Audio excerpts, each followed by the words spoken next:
Hello, আসসালামু আলাইকুম বিয়ার, সবাই কেমন আছেন? 4 জুন 2026 জনস্বাস্থ্য প্রকৌশল অধিদপ্তরের নিয়োগ বিজ্ঞপ্তি প্রকাশিত হয়েছে। এই সার্কুলারটিতে আবেদন শুরু 10 জুন 2026 থেকে 8 জুলাই 2026 পর্যন্ত।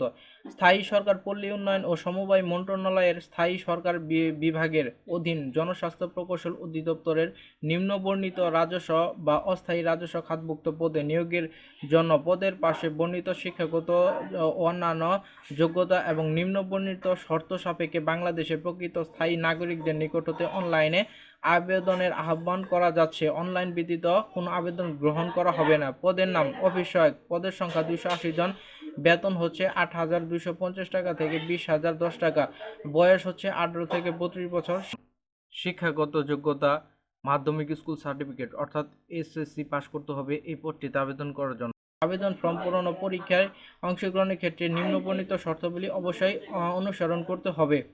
1 জুন 2026 তারিখে আবেদনকারীর বয়সসীমা 18 থেকে 32 বছর হতে হবে। আবেদনকারীকে তা অর্জিত সঠিক শিক্ষাগত যোগ্যতা আবেদনপত্রে উল্লেখ করতে হবে।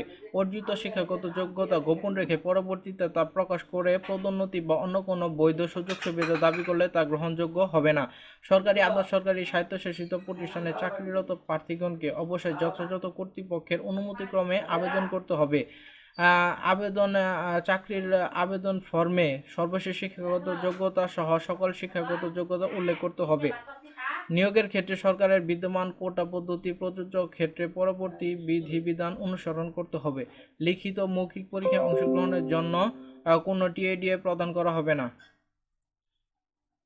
মৌখিক পরীক্ষার সময় জাতীয় পরিচয়পত্র ও সকল সনদপত্রের মূল কপি প্রদর্শন করতে হবে। এছাড়া পূরণকৃত অ্যাপ্লিকেশন ফর্ম সহ জাতীয় পরিচয়পত্র এবং সকল সনদপত্রের সত্যায়িত এক কপি ফটোকপি দাখিল করতে হবে।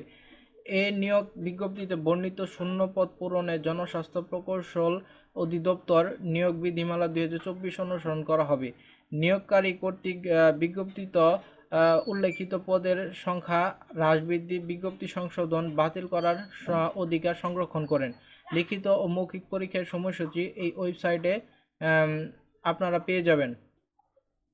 ইতিপূর্বে স্মারক 538 তারিখ 28/1/25 এর মাধ্যমে প্রকাশিত নিয়োগ বিজ্ঞপ্তির বিপরীতে অফিস সহায়ক পদে যারা আবেদন করেছেন তাদের ক্ষেত্রে ওই বিজ্ঞপ্তিতে উল্লেখিত বয়সসীমা প্রযোজ্য হবে। তাদের পুনরায় আবেদন করার প্রয়োজন নেই।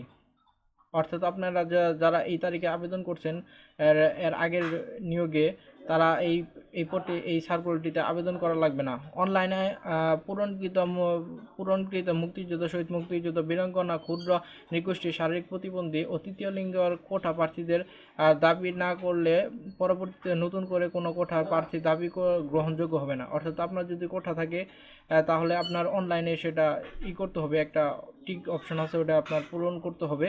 আর যদি না করেন তাহলে পরবর্তীতে আপনি কোটার কোনো করতে পারবেন না, ব্যবহার করতে পারবেন না।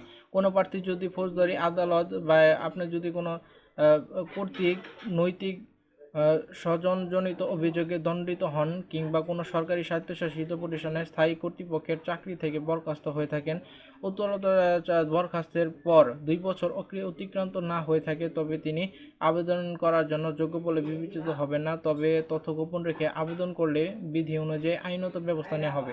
আবেদনপত্রে নাম, জন্ম তারিখ, অন্যান্য রূপ সাবস্টেন্টিভ ত্রুটি থাকলে পরবর্তী সময়ে সংশোধনের কোনো সুযোগ থাকবে না। প্রার্থীকে অবশ্যই বাংলাদেশী নাগরিক হতে হবে। নিয়োগ সংক্রান্ত সকল বিষয়ে নিয়োগকারী কর্তৃপক্ষের সিদ্ধান্ত চূড়ান্ত বলে গণ্য হবে।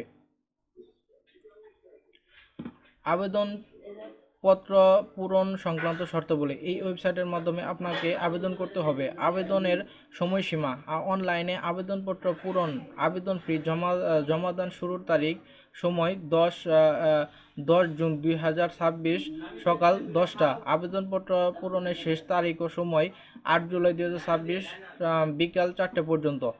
এগুলো আপনারা দেখে নেবেন। আপনি যেদিন পরীক্ষা দিতে যাবেন সেদিন কিছু ডকুমেন্ট, কাগজপাতি নিয়ে যেতে হবে। অনলাইনে পূরণকৃত আবেদনের ফটোকপি নিয়ে যেতে হবে। শিক্ষাগত যোগ্যতার সকল সনদপত্র নিয়ে যেতে হবে। 4টি নাগরিক সনদপত্র নিয়ে যেতে হবে।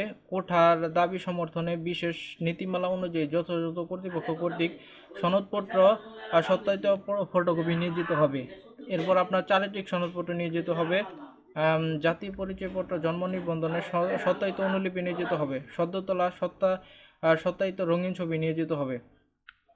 কোনো প্রার্থী বিদেশে হতে কোনো অর্জিত কোনো ডিগ্রিকে উল্লেখিত পদের পাশে বর্ণিত কোনো শিক্ষাগত যোগ্যতা সমমানের বলে দাবি করলে তাকে সে মর্মে সংশ্লিষ্ট ইকুইভ্যালেন্স কমিটি কর্তৃক প্রদত্ত ইকুইভ্যালেন্স সনদের মূল কপি এবং সত্যায়িত কপি মৌখিক পরীক্ষার সময় সাক্ষাৎকার বোর্ডে অবশ্যই দাখিল করতে হবে।